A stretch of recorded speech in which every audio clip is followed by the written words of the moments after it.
Wait, I will introduce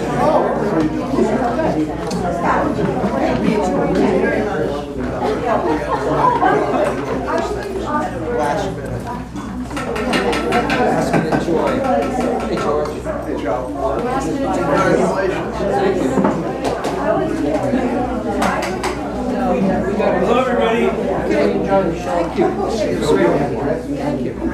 Hi, everybody. Hi, please have a seat. We'll have a panel talk. And I want to introduce MARIELLEN CHAPDELAINE and Joseph Fekieta. That's right. We've known for a long time. Both people. And let's see the work there. This is MARIELLEN's work on the mixed media and collage work. And Joseph's is drawing, pencil drawings. So, MARIELLEN says she mentions herself as a persistent ponder of synchronicity and understanding ominous depths that a reliance on chance can lead to.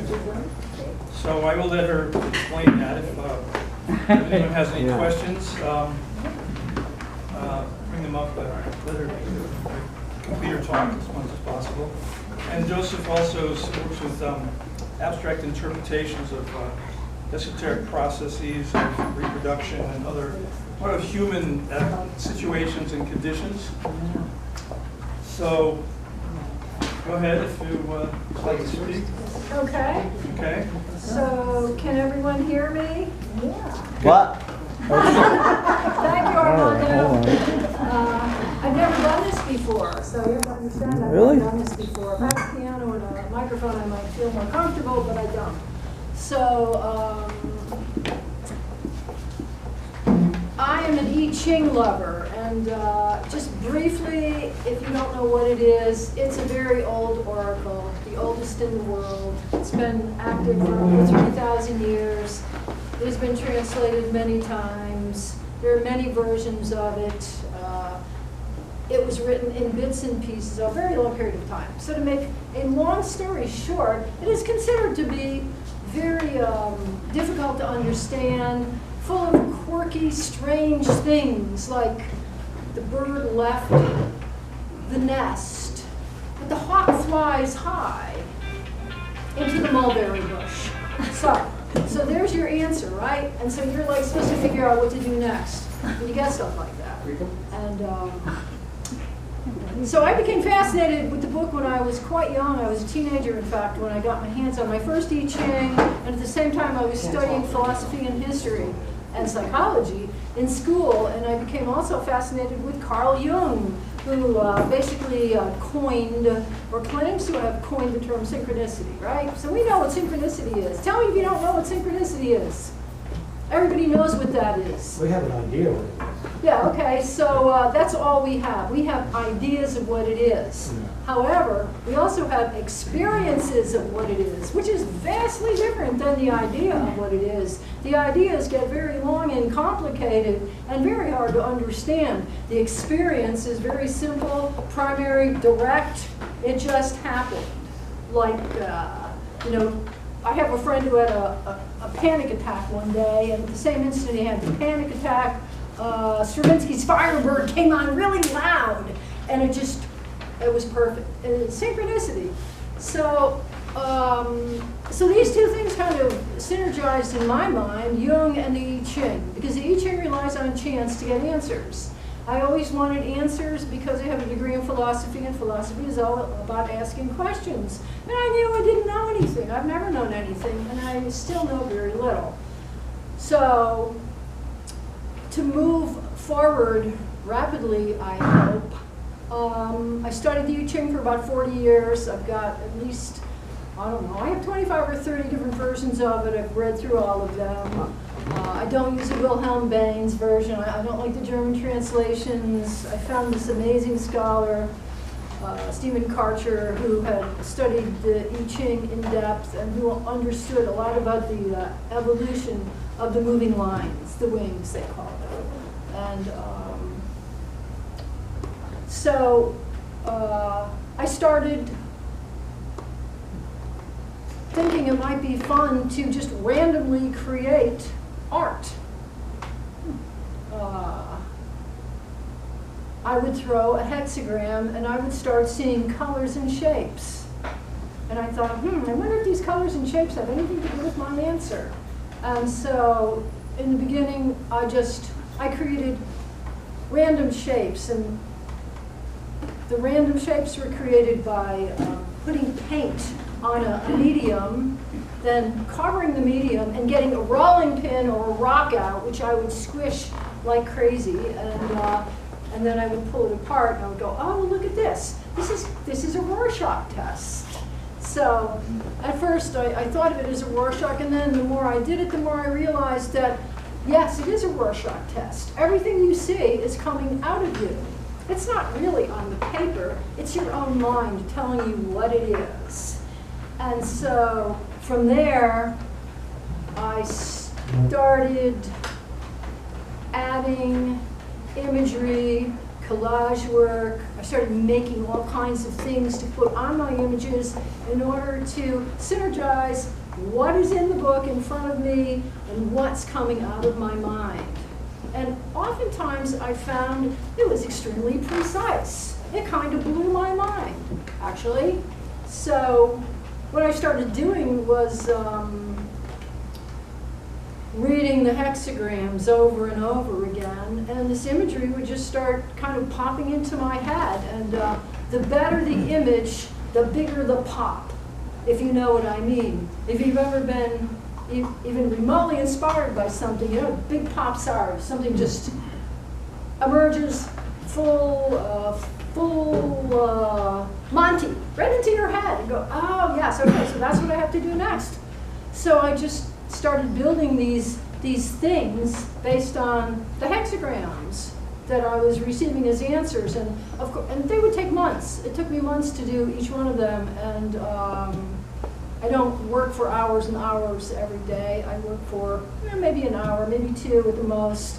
I couldn't do more than that because I would get very bored and very restless, because basically I'm kind of a motion machine. I like to move around. I don't like to sit still, and which is not good when you like to read a lot. But I do have Audible and a good headset now, so that works. So this was a result. I started doing these 18, maybe 25 years ago. I started doing this kind of work. I was taking a break from my music. I'm a musician. I was trained as a musician, and it just evolved, and it evolved, and it evolved, and now it's kind of a full-fledged thing that I do. I have 4 pieces I'm working on now. They will take me months to do. No material is off limits. I will use any material I can get my hands on as long as it's the right material. So I'm getting more three-dimensional as time passes, which is exciting to me. And I actually like my work quite a bit. I find that it energizes me and makes me happy. So even though I can't say, this is art. I just can't really say that because I don't know what it is. I have seen a lot of art, and I have never seen anything like what I make, so I don't know where it fits in, if it fits in any place. It seems to be a beast of its own kind, and maybe it is a beast of its own kind. So right now, my ultimate goal is to do all 64 hexagrams and put my own I Ching imagery together in some kind of a book, though I would never attempt to rewrite the I Ching, so I'll cross that bridge when I come to it. I think Stephen Karcher's a little too old to become involved in this. It's probably dead, actually. So thank you for coming and listening to me. Does this relate to your work with the Oracle program that you're devising? Well, it is. So that kind of leads me to Joe, and I won't talk too much about it, but Joe did this amazing series called The Journey of the Drip, which you can see on his website. And as I was studying the imagery, I realized it was an oracle. Now, Joe is not like a big oracle believer. We're opposites in that way. But, so I wrote an oracle to go with it. And it took me 5 years to write. And each image took a very long meditation to start to understand what I thought I was looking at, because the imagery is quite complex and not necessarily obvious what you're looking at, especially if you look really hard, because what you see is a whole lot of details that may not make sense, but that actually do make sense. So you have to put the whole picture together. It's like if you're in the military and they train you to view a battlefield. So you have to look at the whole picture. You have to go up left, up right, low left, low right. You know, scan the middle, blah blah blah. Do you see everything? Do you see everything? And I'm in the process of attempting to get it published right now. I have no idea how long that will take, or even if I'll get it published. But I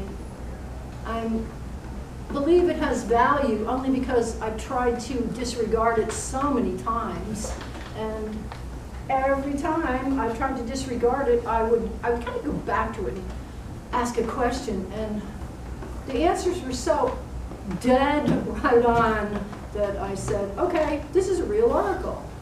And so where that leads to, I don't know. But people do write these things, so there's a lot of them around. And somebody wrote the I Ching too. It wasn't Confucius, it wasn't Lao Tzu. Somebody wrote it. The set that you created are 88 cards, each one is a painting, which are unique Which Joe pathways. did. Joe did the paintings. Oh, They're his paintings. I wrote, he did the imagery. created the oracle text references. Yeah. Right. Each So. one is a pathway. When you did a reading of me last year, it really related to my personal path as well, and like many sizes of situations that I went to. So it was really quite remarkable. Yeah, well, it's very, very strange, but don't forget, this is your mind. Yeah. Your mind is connecting with information, and if you see 1,000 pieces of information, you're looking for an answer, it'll pick out the 622 pieces that apply to you at that time in your life that are your answer. And you just have to be conscious of it, Yeah. which you were. So it's almost like the number of mitzvahs in the Kabbalah as well. Number of what? Mitzvahs in the Talmud and the Kabbalah. Oh, it's a different. Yeah, that's a different conversation. Yeah. That is a different conversation. Somebody But mentioned that number. so it is 5:16, and I'm going to stop now because I think I've had my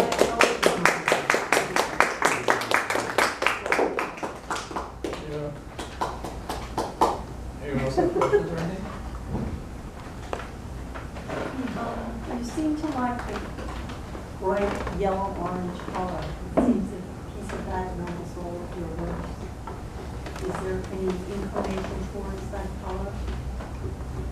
Well, I do like orange quite a bit. I find orange to be not disturbing, but a very happy color, and it's reminiscent of the robes that are worn by the monks in Thailand, though it's not the same shade. I love color. Anyway, I'm always experimenting with color and creating colors. So it's not, I don't feel like I have to have orange in every piece. And there's some that have not much orange in. So I don't know that there's that much significance, any more significance than in any color. The colors are very significant to me. The contrast, the differentiation of color with the human brain in itself is can be very explosive, I find. So, orange and purple.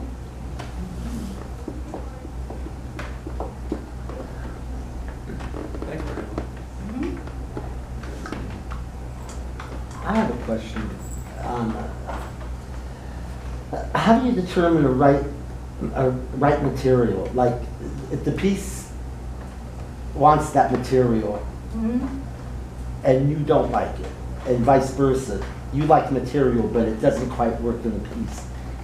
Is that how it is, right material? I'm kind of trying to search for words. Yeah, I understand what you're saying. Yeah, good. Well, I have a kind of a battle or tug of war with things at times because, you know, I sometimes want to be lazy and I don't want to do certain things that really are necessary. Even if the material is correct for that piece? Or not correct, but... I'll try it. I'll try anything, but I disregard most ideas that I get. So until I find the right idea, and when the right idea happens, there's always agreement. The idea in my mind just go, yes, that's the right idea. So I mean I fail so much more than I succeed. And that opens you up to materials, right? The right idea. The material has a mind of its own. Okay. Yeah. And it's okay. You can make friends with the material, and if you make friends with the material, it's malleable. You find a way to use the material if it's the right material. Thank you. Yeah. Yeah. I love this little painting with the dragon jumping out of the egg, and dragon sometimes has a negative connotation. I never did. So could you tell me something, you know, how you were inspired in a positive way by the dragon? Sure. It's also energy, right, in the universe, constant evolution. Well, there's 4 over there, which is the history of the dragon, the history of the great worm, which is, I love dragons, but to me, see, in China, the I Ching, hexagram number 1 is called creative, the creative, and it has to do with dragons. The great dragon is a great omen of pure creative force, pure energy. Even before manifestation, it is what allows for manifestation because it's pure energy. Mm-hmm. So that's what the dragon is to me. And so that's why the dragon's at the bottom looking up. The dragon is the creator. It's pure strength. Okay, thank you. That's Chinese though. Yeah, I know. Translate. Yeah. Okay. So, by the way, we have reservations at Sitar across town. Can't hear you, Jonas. If we have reservations for at Sitar across over on Grove and Orange, anybody who's interested in one of those, and just to make sure that's. You're paying? No, it's Dutch. No dividing, no splitting it evenly. It's all. Anyway,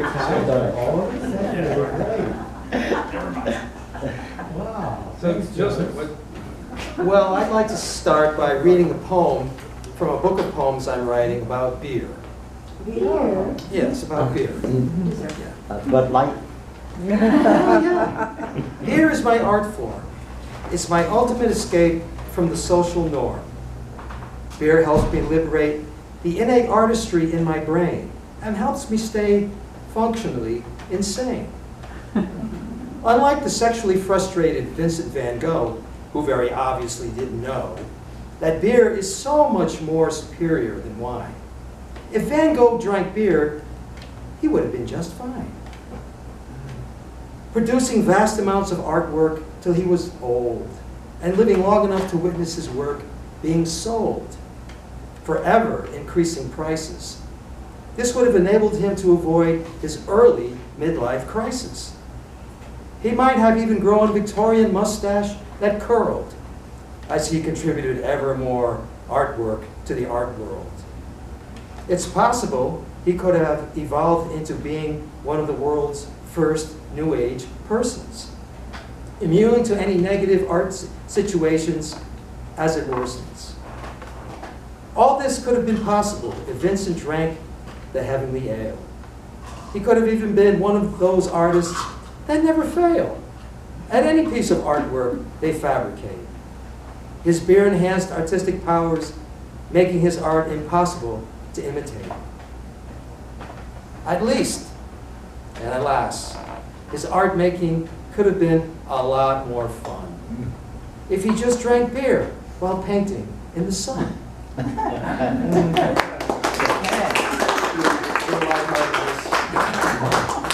All right, so I'm just going to read this paragraph as an intro to what I do, because it's self-explanatory. The Images and the Happenings series are an abstract interpretation of the esoteric process of reproduction. Included in this theme are concepts of fertilization, growth, transformation, decay, and death that are demonstrated through invented life forms and sometimes their life cycles. The colored ribbons function as the unexplainable energy which enables the reproductive process to mysteriously begin and continuously grow. The black ribbons assist the reproductive process on its journey and guides it past many obstacles during its many evolutionary stages. So the images are titled with frequently used cliches obtained from the American vernacular to appropriately explain each drawing's reproductive narrative. The narratives work as symbolic representations for pedestrian social issues that permeate human cultures and require relentless engagement to maintain and sustain civilization, all as a result of the reproductive process. I could have never memorized that. So yeah. So a commonly asked question is, how long do these take? Well, they take a long time. And they began as sketches, a very long series of sketchbook sketches, totaling around 250 images. But I picked the first 45 to enlarge and to super develop. So each image represents about 100 hours of work. So the original sketch is enlarged, and then the work begins with the refinement, refining the process, developing the narrative, clarifying the narrative, and making sure there is no duplication or copying of ideas that preceded it. And so eventually, there's a big stack of trial and error concepts, but the final drawing finally emerges, and it's very tight, very clean. There is no guesswork. There's nothing ambiguous about it.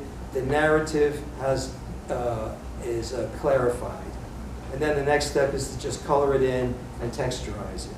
So I have 38 that are finished, and 7 left to do, and I'm stopping at 45.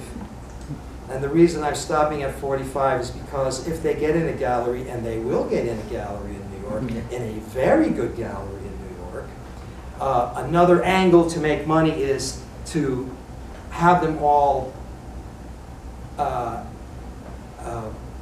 mounted on a single sheet of paper, 24 by 36, reduced at 50%. So you get 5 across, 9 down. It's approximately 24 by 36, so that's a nice size. And it would make a nice poster, so it's another way to make a little sketch. Yeah. So I have 7 left to finish, and they're waiting for me. As soon as I finish this group of portraits that I'm working on now, which are very beautiful and delicious, I'm going to launch it to this, and I'm going to stay with it till they're done. So all that's left to do is to color them and texturize them. But there's also a lot of little problems come up. And there's a lot of practice. Every little area I practice before I commit to the paper, because there is no room for error. It has to be absolutely perfect the first time. And there is a bubble of understanding about the perfection of a section. A section I work on until I understand what the parameters are, and that I have achieved a level of understanding and control over this certain area, and then I'm ready to commit to the final drawing. And then it's like that until the entire thing is complete. It's very torturous, but it's fun and it's exciting, but it's really stressful. And that's why when I'm done with this, no matter how much money anybody offers me, I'm not doing any more. Done. Just don't cut your ear off. Yeah? What? Just don't cut your ear off. No, never happened, never happened. I drink beer. That's not going to happen to me. No, I don't drink beer. I don't like beer. I'm just mocking the beer culture. So, yeah. In your graphic designs and graphic expressions, Are there physical forces that are involved that sort of cause the construction and structures of the drawings to become different and unique, but also kind of like in different scales? Well, you know, I've watched and read, I've watched a lot of science programs about reproduction, read a lot of things about reproduction, and there are just hundreds, maybe thousands of ways that animals reproduce themselves, and they're all very different. And so I must have filed away in my deep unconscious or subconscious a lot of this information. So when I'm developing the narrative, something emerges. And I couldn't really pinpoint it to any animal or a living creature process, but it's based on something that I have seen actually happening somewhere in the animal or plant world as it's reproducing itself. So they're not fabrications. They are based on something real happening, but I couldn't tell you what plant, what animal, but I've seen it somewhere. Joe, could it be the life cycle of an idea as opposed to an empirical object? No. Yeah, it could be. Yes. Yeah, sure. Yeah, absolutely. Sure.